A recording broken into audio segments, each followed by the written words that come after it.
Pas më shumë se 3 dekada, 30 objekte kult të krishterë në Mirdit janë pajisur me certifikata pronësie, duke dhënë fund një procesi të gjatë dhe të shumë pritur nga kleri katolik dhe komuniteti vendas. Certifikatat ju dorëzuan arkipesh të Mirditës Dom Gjergj Meta nga kadastra Lezhës në prag të fesë së Pashkës. Drejtori i kadastrës Altin Gjergji deklaroi se ky proces konsiderohet një hap i rëndësishëm në formalizimin e pronave të institucioneve fetare, por dhe një vlerësim për ruajtjen e trashëgimisë shpirtërore ndër vite. Kemi këtu për të dorëzuar leje legalizimit për 30 kisha në zonën e Mirditës.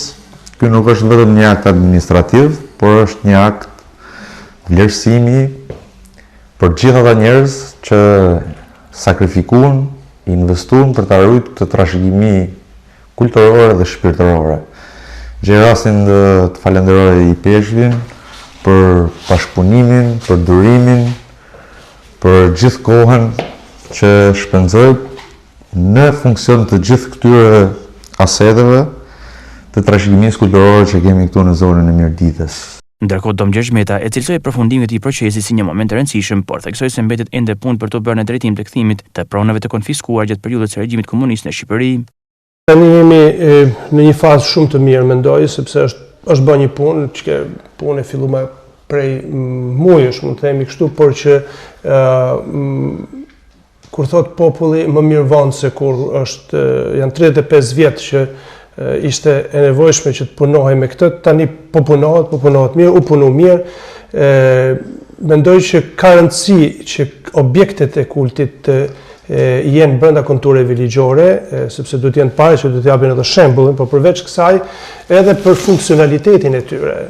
sepse një certifikat pronësie për objektet e kultit do të thotë edhe mundësia për me pas edhe një kontrat dritesh, një kontrat ujë,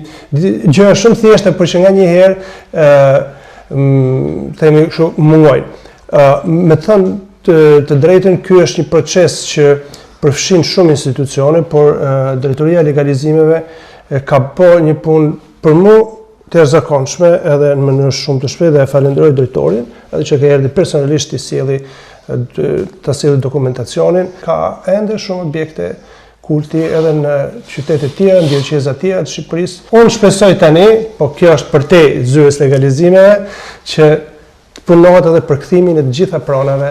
në qarkun e Lezhës, paktën flasim për qarkun tonë, për sa i përket kishës katolike, e cila ende nuk e kanë kthyer, nuk janë kthyer të gjitha pronat konfiskuara që është vitin 67. Sipas të dhënave nga Agjencia Shtetërore e Kadastrës, rreth 90% objekteve të kultit në qarkun e Lezhës tashmë janë të pajisura me certifikata pronësie, ndërsa synohet që procesi të përmbyllet plotësisht brenda këtij viti.